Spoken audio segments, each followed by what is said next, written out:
ওয়ালাইকুম। সামনে রমজান, সে উপলক্ষে আপনাদের সামনে নতুন একটি রেসিপি নিয়ে হাজির হচ্ছি। তো এই রেসিপিটা কিন্তু ইফতারিতে কম আইটেম থাকলেও কিন্তু এটা কিন্তু মাস্ট বি থাকা চাই। তো চলুন তাহলে দেখে নিই এই রেসিপিটা কিভাবে ছোলার ঘুগনি বানাতে হয়।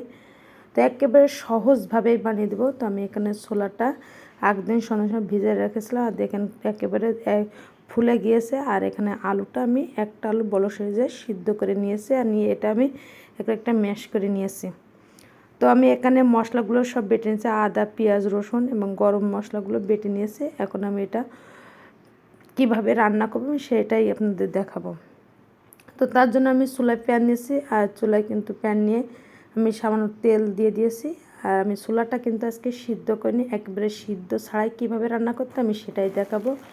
তো তেলটা আমার গরম হয়ে গেছে। এখন আমি যে মশলাগুলো নিয়েছিলাম, তো কিছু গরম মশলা নিয়েছিলাম, এলাচ, দারুচিনি, তেজপাতা, সেটাও একসাথে দিয়ে তো কষিয়ে নিয়েছি। এখন শুকনো মরিচের গুঁড়া দিয়েছি, আর স্বাদ মতো লবণ। মরিচটা আপনার কম বেশি আপনাদের পছন্দ অনুযায়ী দিবেন। আর এখানে হলুদের গুঁড়া নিয়েছি 1/2 চা চামচ, নিয়ে ভালো করে এটা কষিয়ে নেব। তো আমার কষানো কমপ্লিট হয়ে গেছে। এখন আমি যে আলুটা ম্যাশ করে রেখেছিলাম সেটাই কিন্তু এখন দিয়ে দেবো। আর এইভাবে যদি আপনি ছোলার ঘুগনি রান্না করেন সেক্ষেত্রে কিন্তু কেউ না খেয়ে কিন্তু উঠবে না, আর আপনার প্রশংসা তো পঞ্চমুখ।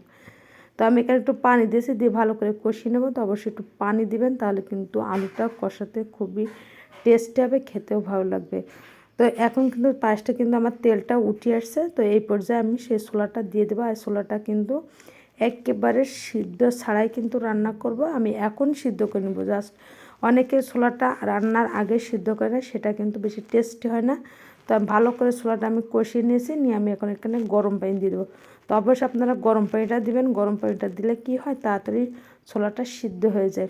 তো আমি তার জন্য কিন্তু এখানে গরম পানিটা দিয়ে নিয়েছি, আর পানিটা একটু বেশি করে নিয়েছি, যেহেতু আমি কাঁচা ছোলা রান্না করবো, এই জন্য পানিটা একটু বেশি নিয়েছি। তো ঢাকনা দিয়েছি, আর দেখতে পাচ্ছেন আমার ছোলাটা কিন্তু রান্না করা কমপ্লিট হয়ে গিয়েছে। তো একেবারে খুব সহজভাবেই কিন্তু এই ছোলা ঘুগনি রান্না করেছি। তো ইফতারে অবশ্যই আপনারা রোজা মাসে করবেন। তো আজ এ পর্যন্ত, সবাই ভালো থাকবেন। দেখাবে অন্য আরেকটি ভিডিও নিয়ে। আল্লাহ হাফেজ।